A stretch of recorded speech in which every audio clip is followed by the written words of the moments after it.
What's up, guys? Thanks for coming back to Lockdown Universe. Just wanted to let you guys know that Anchor now is allowing you to become part of the Lockdown Universe experience by becoming part of the subscription. We're only charging $1.99 currently, and we want you to be part of the experience. We're going to offer unheard of whistleblower testimony, as well as government insider information, as well as folks who have undergone hypnotic regression and told us their story.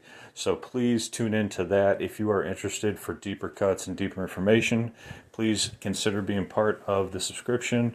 It's only $1.99 and it's definitely worth it. So join in. Let's get to the show. What's up, guys? Welcome back to Lockdown Universe, some of the bizarre, peculiar, and unheard of stories of UFO legend and lore.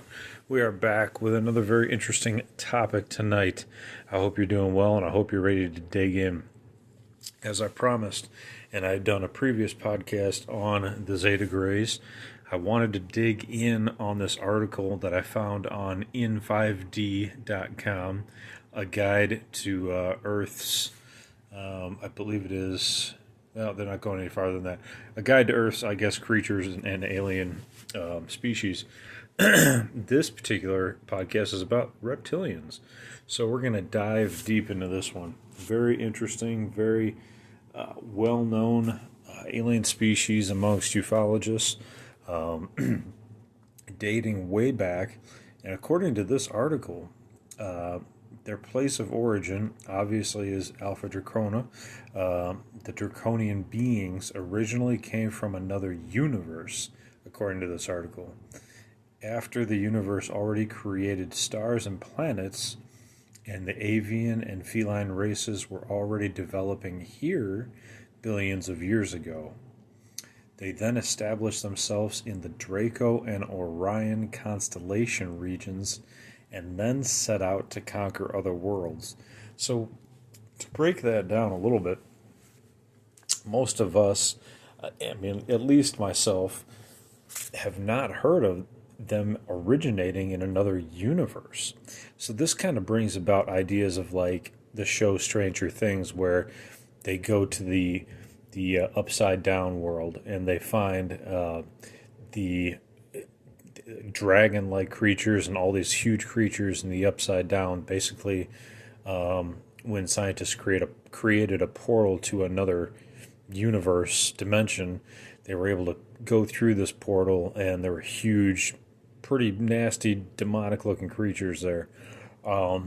So it makes you wonder if these reptilians and draconians are from another universe. Does that mean that billions, maybe, millions, billions of years ago, that some species created some sort of portal to another universe and allowed these reptilians to come in? That would be fascinating. That'd be interesting. Something to look up and look into. I haven't ever heard of this before, but this article is kind of opening up new possibilities in my mind to where these creatures could have originated from. I've heard and read so many stories about the overwhelming power of these beings. The sheer mental control that they can have over an individual is bar none. It's above and beyond almost any other species. They dominate wherever they go. Any planet they want to go to, they dominate. And they dominated Earth for some time, for a long time, actually, and we'll get into that. But, very dominant species. And if you look at reptilians as just a creature on the planet, if you've ever seen the show Planet Earth, reptilians are very, very dominant in their ecosystem, in their biosystem. So it's not surprising. Anyway, let's move a little bit forward in this article and kind of learn a little bit more here. So, their dimensional perspectives, that means the dimensions with which in they live. We're currently in 3D, us humans. These guys exist from 3D all the way up to 12D. So when you think of 3D, right, you're thinking of the three-dimensional world. When you start thinking 4D, you start thinking the spiritual world, the metaphysical world. In 5D, it continues to go up in different echelons of spirituality and enlightenment. experience. So these guys apparently survive all the way up to 12D, according to this article, which doesn't surprise me given the amount of research we've had with Corey Good, who's encountered these beings and basically stated that when he encountered a 12-foot tall white Draco reptilian who was of the royal bloodline, who walked up to him with wings attached to his back, looking like a dragon. Corey Good stated that he felt mind raped when he encountered this being, that this being virtually took whatever he wanted from Corey's mind and his co-workers' mind and had with them the way that they wanted to. These guys, they walk in, they own the room. And when they walk in, they're not just walking in by themselves. They have subservient soldiers with them that carry axes and other weaponry that show their force. So these guys are not to be played with. These guys are showing that they're not to be played with. And this was not the only time Corey Good and his co-worker encountered these guys. They actually encountered them in a covert operation in a kind of a dirty, abandoned hotel. And then they also encountered these guys up in the Galactic Federation's main base, where they also had these warrior-like reptilians with these axes and swords being presented with one of the royal Draco reptilian bloodline creatures who were about 14 feet tall. The subservient soldiers were about 9 feet tall. So they, not only are smaller in stature, but they're also smaller in their overall status to these royal bloodline Dracos. So their appearance, the original reptilian master race is Draconian, which have the form of dragons. Okay, so this is what this article is saying. They have the form of dragons. Now, in Corey Good's experience, he talked about the fact that these guys, the royal class, have wings. They have smaller wings, not like, humongous wings, but they do have wings attached to their back. So if indeed their ancestors are full-on dragons, this story makes sense. It goes hand in hand, and it coincides and corroborates a lot of previous government whistleblower testimony. The article also states they are huge winged beings of immense power. So they're talking about the master race now. So not just these royal bloodlines that Corey's talking about, but their ancestors and the master race of the Draconian have huge wings of immense power, and there are now many forms of these reptilian beings within the universe. Some are fully reptilian, and some are human reptilian hybrids. So this is interesting. Now they're talking about human reptilian hybrids. So their evolution is that the Draconian race came in small numbers after this universe was formed. They found and opened a gateway in the Lyrian constellation, and they were a renegade group whose motives were to find new lands to conquer and to multiply. Who does that sound like?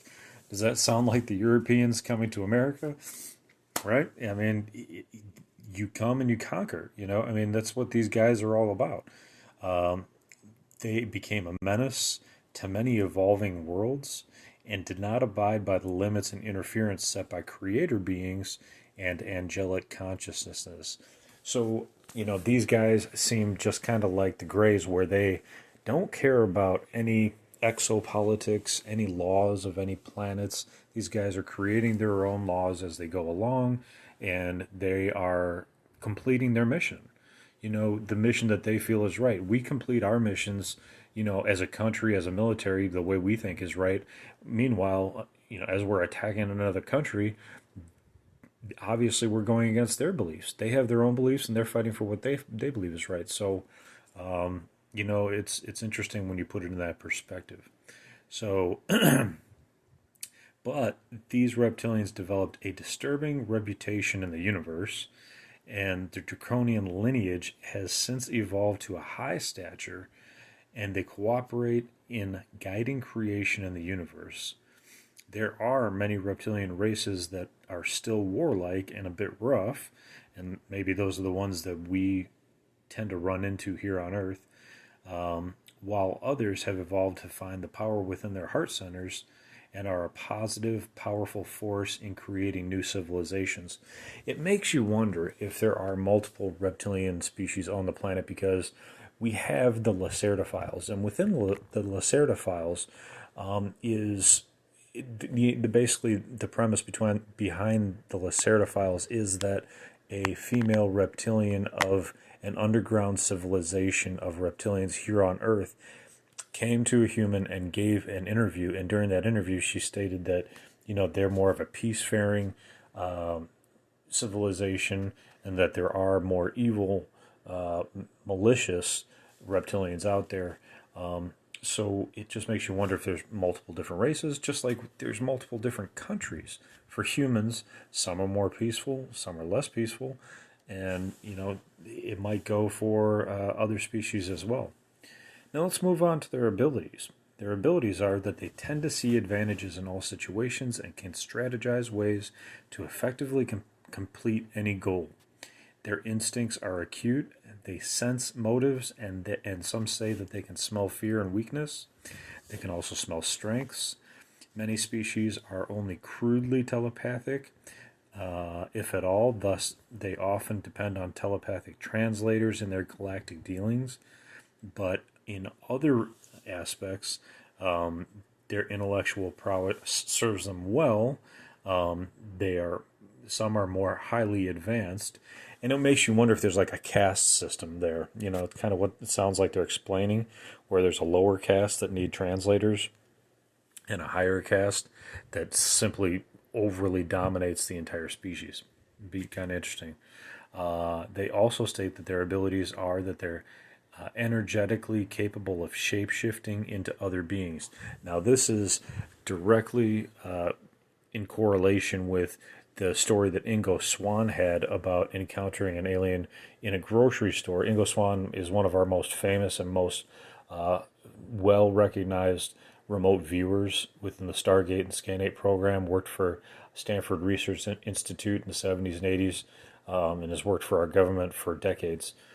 He ran into an alien at the grocery store. This alien had shapeshifted. He was able to tell. It was a beautiful woman. However, she informed him that at any time she could revert back to her reptilian form and she would be able to scare the crap out of anyone. So she just, goes around and basically they're not even shape-shifting in physical form. They're actually manipulating how they are seen by humans. So they're actually manipulating every human's mentality when they are in their presence. And this is doubly verified by the Lacerda files. The female reptilian also stated that they have this capability. So it just goes to show you that there's some corroborating evidence. There's more than just one story. There's more than just one author. There's more than just one person.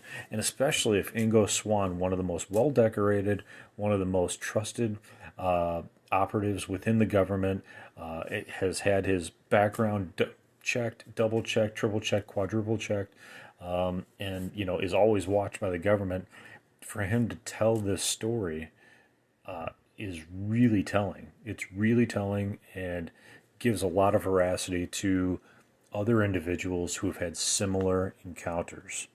So when we have such a powerful entity, such as, Ingo Swann or a couple of these other whistleblowers, you really have to take it seriously. You really have to take this to heart and not just blow it off and be like, oh, okay, crazy man's talking about that stuff. No, these are well-known, hired individuals by the government, proven time and time again, and we need to take it seriously. So let's move on. Their specialties in this article, they state that reptilians will get the job done no matter what it takes. They are social builders, and they can see how talents can be best used to accomplish tasks. So they establish effective hierarchies and rules to make their team succeed. So again, we're talking about kind of a caste system there. And higher dimensional reptilians are called upon to bring order and direction in common pursuits. So see, they do have a hierarchy going on here, a higher dimension reptilians, higher dimensional reptilians. They bring loyalty and a sense of duty to their endeavors, but their needs are, and this is kind of their weakness, is they demand respect and order. Reptilians generally need others to respect their strength and instincts because they have a strong desire to bring order out of chaos. So this is kind of their Achilles heel. If they're not respected, they are aggressive. So in their strengths, there's also weaknesses. Their main focus is to bring a spirit of accomplishment, duty, loyalty, courage, and order to all situations. Evolving reptilians seek to reveal the strength within their hearts and use their power to elevate projects. But why are they here on Earth? You know, there's plenty of planets and the galaxies out there. Why do they want to be here on Earth? Well, the draconian race early on created the dinosaurs on Earth, which is what we talked about in many podcasts. They were an early experiment for Gaia consciousness. Then it was agreed upon by universal councils that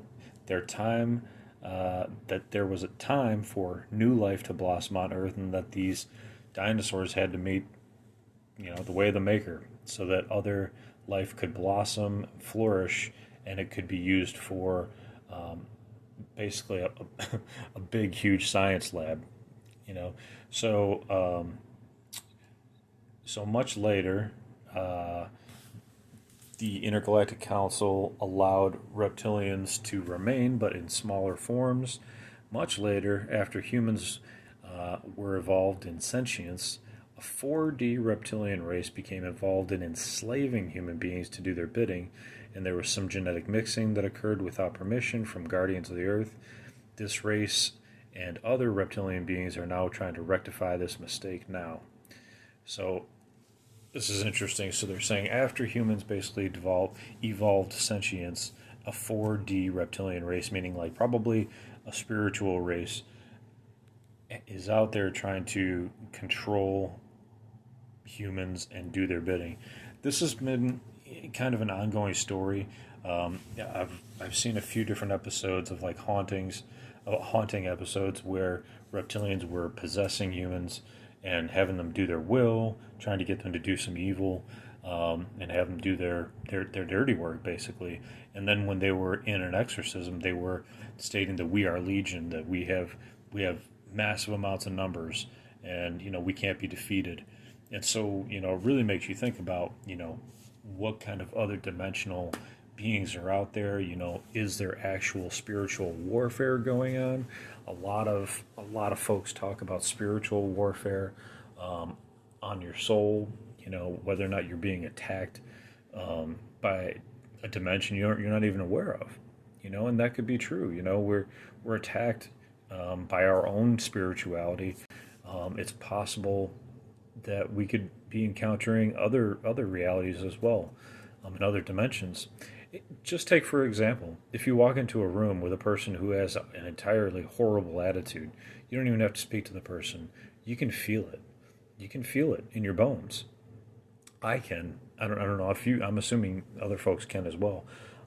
If same thing goes for if you walk into a room that feels light and airy and happy, and there might be a few people in there where you might not even see a person. They might be in the back room.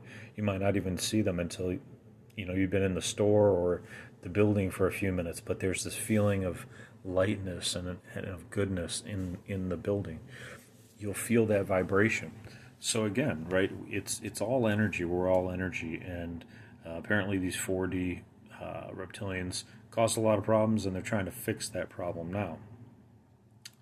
So moving forward, for them, the reptilian souls on Earth today are often from 5D evolved races that are here to remedy negative influences from past reptilians.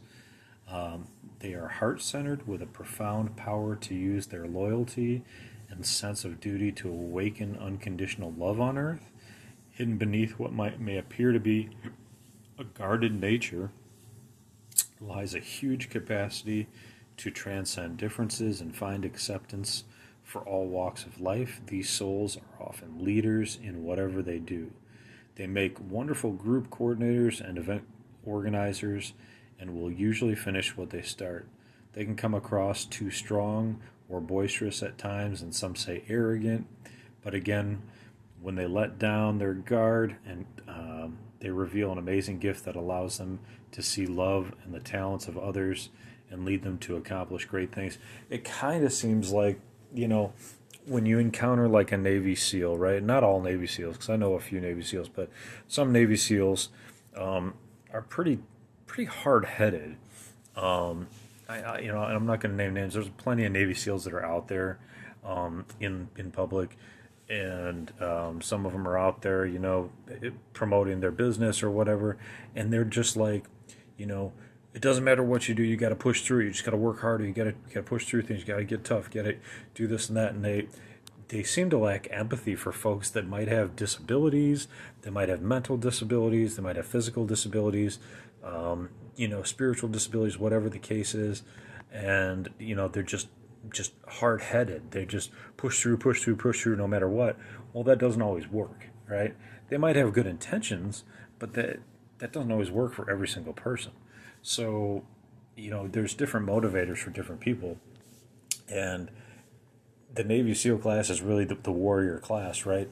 And so the same thing goes for the reptilians. A lot of them have warrior classes, and maybe they have some good intentions underneath, but because they're so tough on the outside, they're and maybe arrogant, like many military can be at times, right? Especially our young guns and in Navy SEALs, they have to be, because if they're not, they're going to die out there. So that might be the same mentality that some of these reptilians have, and maybe they do have good in their heart. But again, this is one article. I'm not saying it's true for all of them. I'm just repeating what's in this article. I found some of it very interesting. I'm not sure I agree with everything that's in it,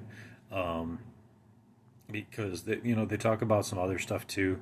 There's some stuff I've already talked about I didn't 100% agree with, and they also talk about reptilians having or humans having some reptilian DNA. So, I don't know if I understand that. We've done lots of DNA tests and found that we're super closely related with, apes and chimpanzees and that kind of thing. So, I don't know. It's interesting to look at, but again, it's just an article. So, in my experience, doing the research on reptilians, they've always been the negative species. They've always had negativity associated with them. They've been seen to be working behind the scenes with our military and our government and doing some nasty stuff. With Corey Good, with some of his other intuitive empaths that have worked on Project Serpo, that have worked with benevolent species in the Intergalactic Federation, and have been told that these guys are the bad guys, and had a really negative interaction with reptilians that tried to take over a room where Corey Good and his coworker were in, and a species basically had to fight these reptilians in the intergalactic base. So I just don't know. I don't know enough.